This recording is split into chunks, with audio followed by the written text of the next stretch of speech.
Bekerja di lingkungan yang positif adalah kunci untuk produktivitas dan kebahagiaan di tempat kerja. Hari ini saya akan bagikan 7 strategi yang terbukti efektif dalam membangun lingkungan kerja yang penuh dengan empati dan kerjasama. Dari komunikasi yang terbuka hingga peningkatan rasa saling menghargai. Mari kita telusuri bersama bagaimana menerapkan strategi-strategi ini untuk menciptakan lingkungan kerja yang lebih baik. Yuk simak, let's talk about it.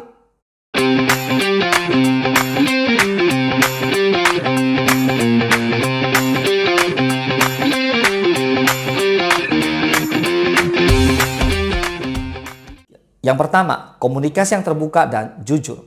Komunikasi yang terbuka dan jujur adalah fondasi dari lingkungan kerja yang positif.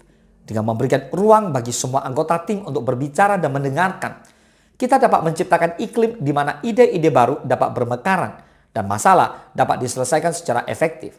Ketika tim merasa bahwa pendapat mereka dihargai dan didengar, mereka lebih termotivasi untuk bekerja sama demi mencapai tujuan bersama. Komunikasi yang terbuka dan jujur secara signifikan meningkatkan kepercayaan dan kinerja tim.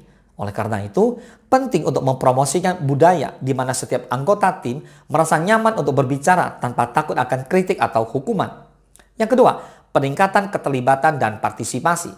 Memperkuat keterlibatan dan partisipasi anggota tim adalah langkah penting dalam membangun lingkungan kerja yang positif. Ketika semua orang merasa memiliki peran yang penting dalam mencapai tujuan tim, mereka merasa lebih termotivasi dan bertanggung jawab atas kesuksesan bersama. Menurut Gallup, perusahaan dengan tingkat keterlibatan karyawan yang tinggi memiliki tingkat produktivitas yang lebih tinggi hingga 21%. Oleh karena itu, memfasilitasi partisipasi aktif dari semua anggota tim dalam pengambilan keputusan dan perencanaan strategis adalah kunci untuk menciptakan lingkungan kerja yang dinamis dan sukses. Yang ketiga, mendorong kerjasama dan kolaborasi.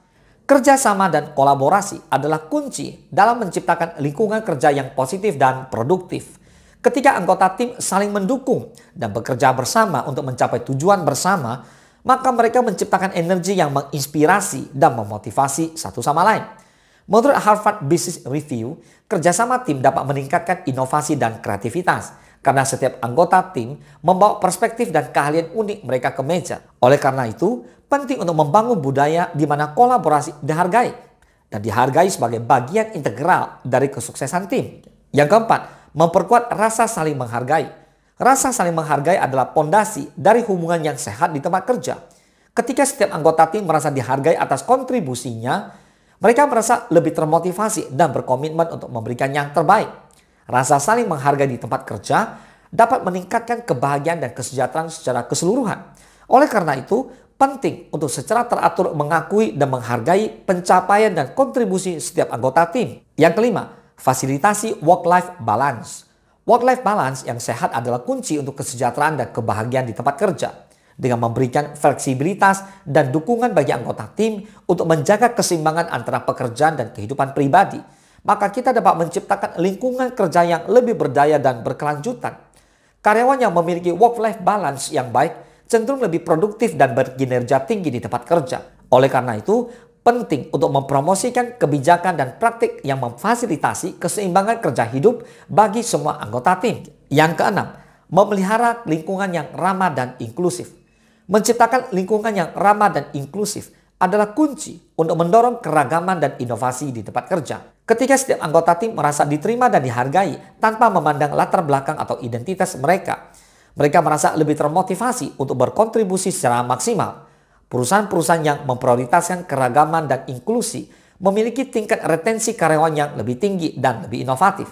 Oleh karena itu, penting untuk memelihara budaya di mana setiap orang merasa diterima dan dihargai untuk siapa mereka.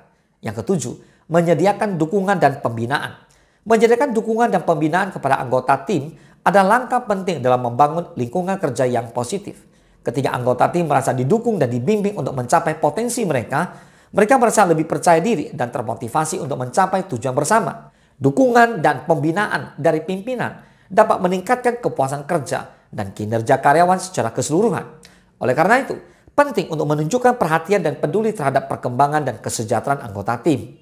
Membangun lingkungan kerja yang positif adalah tanggung jawab bersama yang membutuhkan komitmen dan kerja keras dari setiap anggota tim.